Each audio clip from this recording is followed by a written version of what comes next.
Bonjour et bienvenue dans cette vidéo où je vais vous partager les 5 étapes clés pour réussir sa communication professionnelle, son univers graphique quand on est thérapeute, praticien, coach, kinésiologue, naturopathe, énergéticien. Bref, toutes les activités en lien avec l'évolution de l'être humain et sur le bien-être. Donc, je vais vous partager ces 5 étapes clés dans l'ordre. Vous avez aussi, à côté de cette vidéo, la possibilité de télécharger le e-book en fait complet qui reprend chaque étape avec les questions dont je vais vous partager. Vous avez aussi accès au cahier de route, donc la phase bilan en fait de démarrage que je vous mets aussi à télécharger. Vous allez voir que c'est la première étape. Ce cahier de route que je vous partage, c'est déjà un autre cadeau que je vous fais puisque c'est vraiment la première étape du cahier que je donne aux thérapeutes, aux praticiens que j'accompagne maintenant depuis 8 ans. Ils passent tous par ce questionnaire qui déjà va vous aider à faire le point. Très simplement, nous démarrons de suite. L'étape numéro 1, ça va être déjà de faire le bilan. Alors, vous allez me dire, oui, mais quand on démarre son activité de thérapeute, est-ce qu'on a vraiment besoin déjà d'une identité professionnelle? Qu'est-ce que c'est, etc. Je suis juste un thérapeute, j'ai mon cabinet, je vais juste faire des cartes de visite sur Vistaprint. Alors, je vous explique pourquoi c'est important. Une identité professionnelle, quand on la structure de façon globale, la première chose qu'elle vous permet, c'est déjà d'avoir en fait une structure, une vision claire de votre message et de qui vous êtes. Donc ça rassure le client puisqu'il y a comme vraiment un packaging professionnel. Donc déjà ça, d'un point de vue graphique, d'un point de vue visuel, en quelques secondes, ça permet de rassurer son client et de faire la différence. La deuxième chose, ça permet aussi de vraiment pouvoir partager dans toutes ces dimensions, que ce soit par les formes, par les couleurs, par les images, par les mots, avoir un message global, synthétisé, clair, efficace et qui surtout met en avant votre vision unique, votre valeur, qui vous êtes d'un point de vue de thérapeute, de professionnel. Donc ça vous permet vraiment d'étendre tout ce que vous avez à dire et quelque chose de façon à ce que ça vous ressemble véritablement que d'aller sur un Vistaprint en banque d'images et de prendre ce qui est déjà existant et d'imprimer en mettant juste votre numéro de téléphone. Voilà, ça va vraiment faire la différence. Ce qui est important aussi, c'est de montrer avec ces supports, avec votre identité visuelle, que vous avez foi aussi en vous, que vous croyez en vous, puisque vous avez investi en vous. C'est déjà aussi un gage de professionnalisme. Ça montre que vous êtes en activité, que vous fonctionnez, que vous avez vraiment mis toutes les chances de votre côté pour pouvoir fonctionner et parce que vous croyez en votre activité. Et ça permet aussi, donc du coup, comme on a un aspect plus professionnel, plus clair, qui vous ressemble, qui rassure, du coup, ça donne envie d'appeler plus rapidement. Alors, pour démarrer, avant de se lancer, du coup, moi je conseille, la première chose, c'est de passer par une étape de bilan, de poser clairement certaines questions. Donc, vous allez toutes les retrouver dans le guide que je vous ai mis. Et en plus, vous avez le bilan vraiment de Joya professionnel qui vous permet de répondre à ces questions, de poser bien les choses. Donc, ce bilan, qu'est-ce que c'est? Ça vous permet en fait de répondre à des questions essentielles avant même de se mettre au graphisme. Comme par exemple, est-ce que je dois prendre le nom d'une entreprise, créer un nom de marque, ou est-ce que je peux utiliser mon nom et prénom en tant que thérapeute, par exemple. Alors ces questions, j'y réponds grandement puisqu'il y a une interview avec les meilleurs conseils pour trouver le nom de son activité ou utiliser son nom et prénom. Dans le blog de l'agence, vous avez un article, un guide complet qui répond à toutes ces questions. Donc, on choisit ou pas son nom, son prénom, un nom de marque. Ensuite, c'est se poser la question, quel est mon terme d'activité? Est-ce que je dis que je suis kinésiologue? Est-ce que je trouve un terme d'activité original? Encore une fois, le cahier de route que je vous offre va vous permettre de poser des mots et vous aider et vous aiguiller à trouver ce terme d'activité peut-être unique, comme le mien, puisque je suis passée par là. Tout ce que je vous partage, c'est vraiment ce que moi-même j'ai utilisé et traversé. Donc par exemple, quand moi je me présente à l'oral ou graphiquement sur mes supports de communication, je ne suis pas designer graphique, je n'ai pas une agence de communication, Je suis révélatrice d'identité professionnelle dédiée aux thérapeutes, aux entrepreneurs du bien-être depuis maintenant plus de 8 ans. Donc quand je me présente, voilà, j'ai un terme d'activité qui englobe vraiment ce que je fais dans mon cœur, ce que j'aime faire, dans la mission que j'ai souhaité maintenant vraiment répondre depuis 8 ans. C'est révéler l'identité professionnelle des entrepreneurs du bien-être qui ont les mêmes croyances, la même vision que moi. Je les accompagne vraiment dans cette démarche. Donc vous aussi, vous pouvez trouver un terme d'activité qui vous correspond mieux, qui globalise vraiment ce que vous faites, plutôt que de vous référer uniquement au terme de kinésiologue, naturopathe, sophrologue, médecine traditionnelle chinoise, qui en fait va pas vraiment vous différencier. Ce ne sont que des moyens, des outils. Mais voilà une première question, quel est mon terme d'activité? Ensuite, vous pouvez aussi faire le point sur vos services. Est-ce que je fais à la séance? Est-ce que je fais des accompagnements complets selon des problématiques? Est-ce que j'ai une expertise? Est-ce que je m'adresse à quelqu'un ou une problématique définie? Toutes ces questions sont essentielles en termes de bilan avant même d'aller sur un logo, une carte de visite, un flyer, un site web. Parce que sinon, si vous ne le faites pas avant, vous allez vous retrouver sur vos supports un peu perdu à vouloir mettre des mots, puis ça change en fonction du support, ça change en fonction de votre humeur, et puis vous savez plus, et ça devient fouillis, vos supports, plus rien ne se ressemble, rien n'est aligné. Donc, faire cette phase de bilan est importante. Si je n'oublie pas, dans les questions, c'est aussi quel bénéfice j'apporte à mon client avant tout. Ça, c'est important. Ne parlez pas uniquement de vos outils. Listez les bénéfices concrets, les solutions concrètes que vous apportez à votre client. Comme aussi, listez les problématiques concrètes que vous solutionnez. Donc ça, c'est très important puisque ces textes vont vous permettre vraiment de pouvoir les utiliser très rapidement sur des supports de communication plutôt que rester sur des choses très vagues et très génériques. Et ça va vous aider en même temps, vous allez voir pour l'étape suivante. Une chose importante aussi, c'est de faire le point sur vos valeurs humaines. Vos valeurs humaines en tant que thérapeute, en tant que professionnel. Qu'est-ce qui vous caractérise en tant que thérapeute de façon différente par rapport à un autre kinésiologue, par exemple? C'est quoi votre sensation? Qu'est-ce qu'on doit retenir de votre énergie? Listez 3 mots-clés en lien avec vos valeurs et vous pouvez lister 3 aussi bénéfices concrets que vous apportez à votre client. Ces mots-clés sont importants, vous allez voir pourquoi pour la suite. Donc, voilà, on a fait le point sur tout ce que vous pouvez vous poser comme questions, vous les retrouvez dans le cahier. Étape numéro 2 maintenant, c'est d'aller prendre le temps de créer un slogan. Ce slogan, c'est un peu la phrase d'accroche générale de tout ce que vous proposez. C'est un peu comme Decathlon à fond la forme ou Nike Just Do It. Vous pouvez en faire un peu plus longue. Je vous ai mis des exemples de cas clients dans le guide. Vous pouvez vous inspirer, regarder. C'est de trouver cette phrase qui va expliquer en quelques secondes, en vraiment quelque chose de très court, le bénéfice que vous apportez. Sur quoi vous avez une action. Quelle aide vous apportez à votre client. Donc ce slogan, c'est vraiment quelque chose qui va inciter, va déclencher une émotion chez votre client. Parce qu'en quelques instants, il va ressentir cette phrase, cet espoir, cette envie qui va le transporter. Et en plus, avec tout ce que l'on va voir par la suite, c'est tout bénef.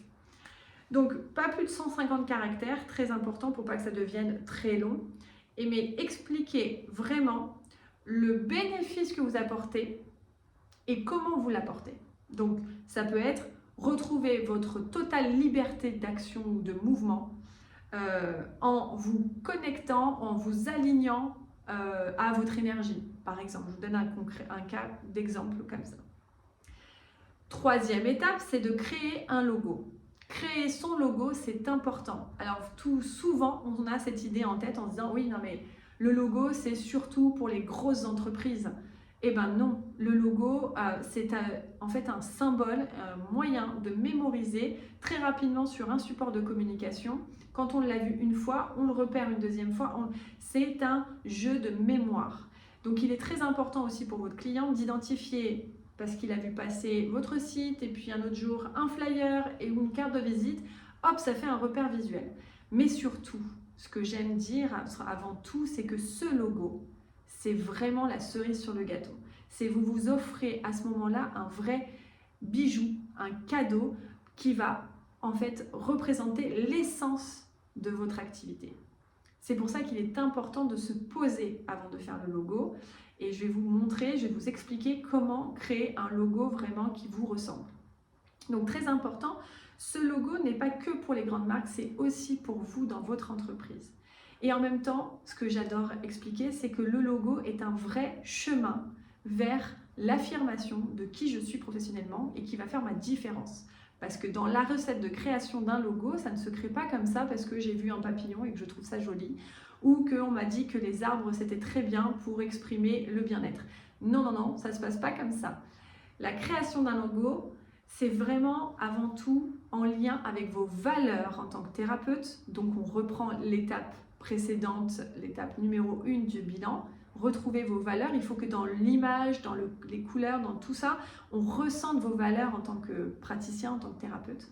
Votre énergie, est-ce que vous êtes quelqu'un de très dynamique, de très dans la force, ou est-ce que vous êtes quelqu'un de très doux, très enveloppant? Est-ce que vous êtes une personne généreuse? Est-ce que vous êtes une personne pointue, précise?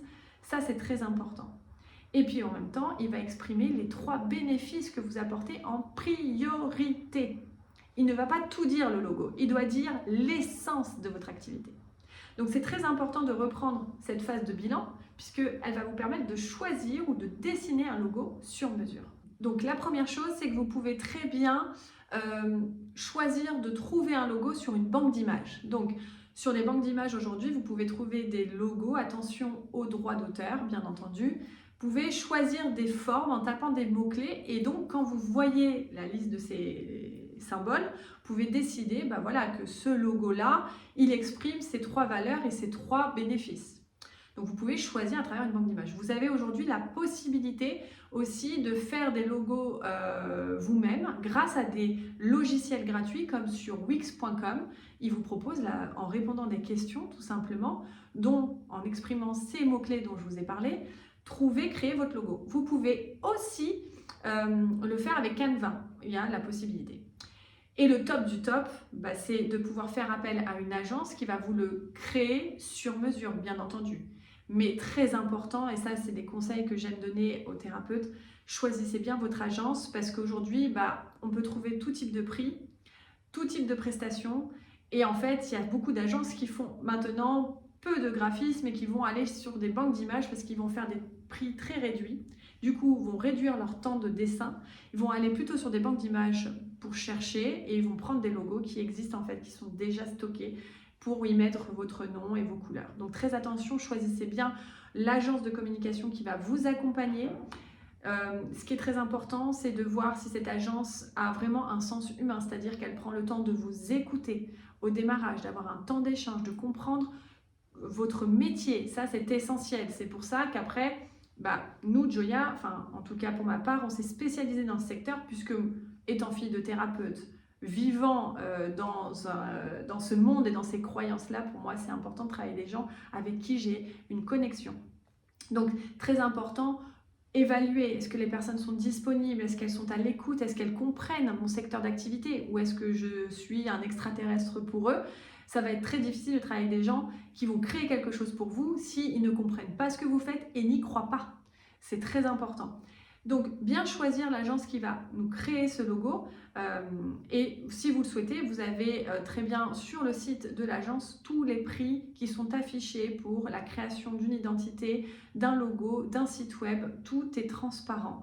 Et nous pouvons prendre le temps ensemble d'en parler. 30 minutes d'appel téléphonique, vous prenez rendez-vous avec moi et on prend le temps de comprendre votre problématique actuelle et comment je peux vous aider en fonction aussi de votre budget. Il y a plusieurs solutions aujourd'hui disponibles chez Joya.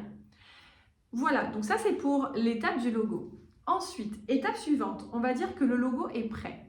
L'étape suivante, ça va être de trouver une photo qui est référente, c'est-à-dire une image qui va accompagner votre slogan, qui va accompagner votre logo.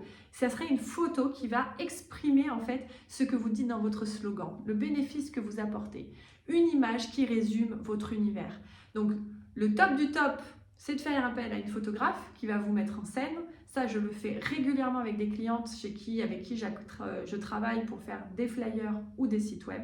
Mais vous pouvez aussi le faire à travers des banques d'images. Vous pouvez trouver aussi des banques d'images, même libres de droit, comme Pixabay par exemple. Vous pouvez faire appel à des banques d'images payantes comme Shutterstock. Une photo que vous pouvez acheter peut coûter à peu près entre 3 et 9 euros en moyenne. Et c'est de choisir une image qui va représenter votre slogan, le bénéfice complet que vous allez proposer à votre client. Donc, ça peut être, alors, de préférence, une image qui vibre du positif plutôt que la problématique. Pour cette image principale, c'est très important puisque ça va amener de l'émotionnel, ça va pousser, ça va donner de l'espoir et de l'envie à la personne qui la regarde. Donc cette image, elle est importante, pourquoi? Parce que vous allez avoir un flyer, une page pro Facebook par exemple, vous avez votre logo, vous avez votre site web, une carte de visite, et bien cette image, plus le logo, plus le slogan, sont des repères visuels, mémotechniques, qui va se répéter sur chaque support. Il faut qu'il y ait comme quelque chose de très aligné, de très cohérent, peu importe dans le support que j'ai entre les mains. Il faut que le client ne soit pas perdu, qu'il ne sente pas qu'il arrive un jour sur une carte de visite qu'il a trouvée chez le magasin bio verte avec votre nom et prénom, et que demain il tombe sur la page pro Facebook qui a une couverture rouge parce que c'est Noël et que vous avez voulu changer d'identité, enfin en tout cas de couleur. Donc ça, on ne le fait pas. On va garder une ligne directrice, la ligne centrale de sa communication. Pas besoin d'inventer, réinventer chaque mois sa com. C'est au contraire, je travaille une fois, je me pose et je la duplique tout simplement. Ces éléments que je vous ai partagés, vous les positionnez sur vos supports dès le départ. C'est très simple une fois que c'est fait. Donc cette image, elle est importante de la trouver dès le départ, de prendre du temps, de regarder avec des mots-clés sur ces banques d'images et trouver celle qui, voilà, va être alignée avec votre logo qui a ses couleurs et aussi le message du slogan qui doit être en lien en fin de compte. Donc très important. Ensuite, je vous ai mis aussi dans le cahier des petits liens pour pouvoir trouver ces banques d'images. Ensuite, vous avez donc l'étape suivante, c'est vos couleurs. J'en parlais depuis un moment, là, dans les premiers piliers. Très important de trouver vos couleurs. Pas plus de 3 maximum, pas besoin de faire un arc-en-ciel. 3 couleurs qui vibrent, qui représentent votre activité, vos services et votre énergie. Donc vous avez dans ce petit guide que je vous ai mis à télécharger la possibilité de faire le test en ligne que j'ai créé qui vous permet de vous aiguiller dans le choix de vos couleurs. Donc vous répondez avec des photos que je vous ai mis et vous allez trouver 2-3 couleurs référentes qui pourraient correspondre à votre vision, à votre énergie et à votre activité. Mais le top du top, puisqu'avec Joya on travaille avec des outils aussi intuitifs, c'est très important pour moi pour aider et comprendre le client que j'accompagne, comprendre toutes ses dimensions humaines, ses potentiels, ses forces. On utilise des outils complémentaires de connaissance de soi, donc la numérologie par exemple. Je suis passée aussi par ce passage-là. La numérologie a été très inspirante pour moi dans mon déploiement d'activité et dans mon déploiement de réalisation professionnelle. Vous avez le Human Design aussi que j'utilise dans la lecture de l'énergie du praticien que j'accompagne. Et aussi, vous avez la lecture des couleurs de naissance vibratoires. Grâce à votre date de naissance, heure de naissance, année de naissance, je vais vous calculer les couleurs de naissance vibratoires que l'on va utiliser dans votre communication et vous allez voir toute la symbolique de chaque couleur de naissance. Et bien sûr, ces couleurs, il faut qu'elles soient en accord avec votre activité. Donc, on va faire vraiment le lien entre le vibratoire, l'énergétique et ce que vous êtes en fait avec l'univers technique, graphique de la communication pour trouver vraiment votre univers de colorimétrie. Donc les couleurs, c'est essentiel parce que si vous utilisez un jour des couleurs parce que c'est un effet de mode, et puis que 6 mois plus tard, ce n'est plus la mode et vous avez envie de changer de couleur, vous déstabilisez toute votre charte graphique, vous recommencez à zéro et votre client qui vous a déjà vu une première fois pourrait être perdu dans cette communication. très important d'identifier vos couleurs et de les garder. Voilà pour la partie couleurs. Et ensuite, pour finir, ce que je vous propose, c'est que bien sûr, vous avez tous les liens que je pratico-pratique dans le petit guide. Et ce que je vous propose, c'est un moment ensemble de 30 minutes d'appel clarté offert que vous pouvez demander directement dans le bouton en dessous de cette vidéo un peu plus bas. Et vous me partagez vos disponibilités et on prendra durant ces 30 minutes le temps de comprendre où vous en êtes aujourd'hui, quels sont vos objectifs dans les prochains mois et prochaines années dans votre activité professionnelle, les difficultés que vous rencontrez aujourd'hui. Et je vais prendre le temps de vous partager déjà premièrement des petites solutions que vous pouvez mettre en place, comprendre déjà avec cet e-book ce que vous avez déjà mis ou réussi à faire ou à ne pas faire et vous aiguiller un peu plus. Et puis, c'est surtout prendre le temps aussi de vous expliquer comment j'accompagne aussi, quand vous aurez pu aller voir sur le site tous nos services, comment je peux prendre le temps pour aussi vous accompagner plus globalement de A à Z dans toute la création et le déploiement de votre identité professionnelle de praticien et de thérapeute. Je vous dis à très bientôt, peut-être lors d'un appel clarté. Merci.